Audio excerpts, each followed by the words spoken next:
Hi అండి, అందరికీ నమస్కారం. ఈ మే 1 వైశాఖ పౌర్ణమి రోజు శ్రీ వీర వెంకట సత్యనారాయణ స్వామి వ్రతం చేసుకోవడానికి మేము అన్నవరం వెళ్ళామండి. అన్నవరం దగ్గరే ముందు రోజు మేము వన్ రిసార్ట్ అని ఉంది, అక్కడ స్టే చేసాం. ఈ రిసార్ట్ అయితే చాలా బాగుందండి, చెట్లతో పచ్చని చెట్లతో చాలా అందంగా ఉంది. అలాగే ఇక్కడ పిల్లలు ఆడుకోవడానికి కూడా చాలా మంచిగా అరేంజ్ చేశారనమాట. ఇక్కడ ఈ ర్యాబిట్స్ ఉన్నాయండి, ర్యాబిట్స్ని కూడా పెట్టారు. ఇవైతే చాలా క్యూట్గా అనిపించాయి.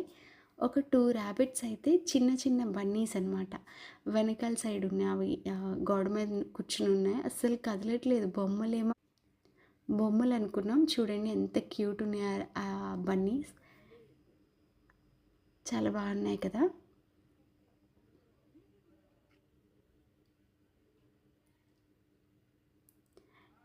ఇదే రోజు, ఈ వైశాఖ పౌర్ణమి రోజే భగవాన్ బుద్ధుడి జయంతి కూడా అండి.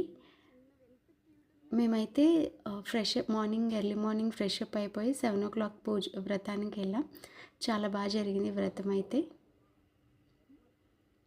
మనకి ఈ వన్ రిసార్ట్ నుంచి అన్నవరం దేవస్థానం సుమారు 8 to 10 minutes డ్రైవ్ పడుతుందండి, అంతే దగ్గర.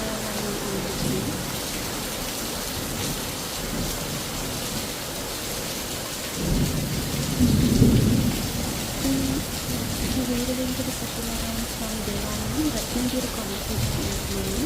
ఇది త్రేతాయుగం నుంచి పూజిస్తున్న పవిత్ర స్థలంగా ప్రసిద్ధి చేస్తుంది. ఇక్కడ సత్యనారాయణ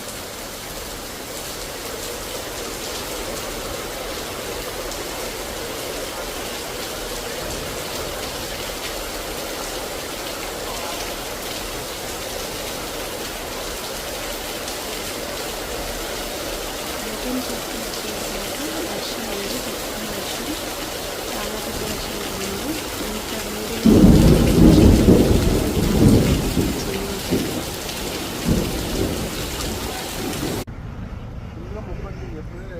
ఇది సత్యనారాయణ స్వామి కొండపైకి వెళ్ళే దారి అండి. అక్కడి నుంచి పంప అనేది వ్యూ అనమాట. సత్యనారాయణ స్వామి రత్నగిరి కొండపైకి ఉంటారు. కొండ మీదకి వెళ్ళేటప్పుడు ఇది ఒక వ్యూ, అది మీరు చూస్తుంది పంప అనేది.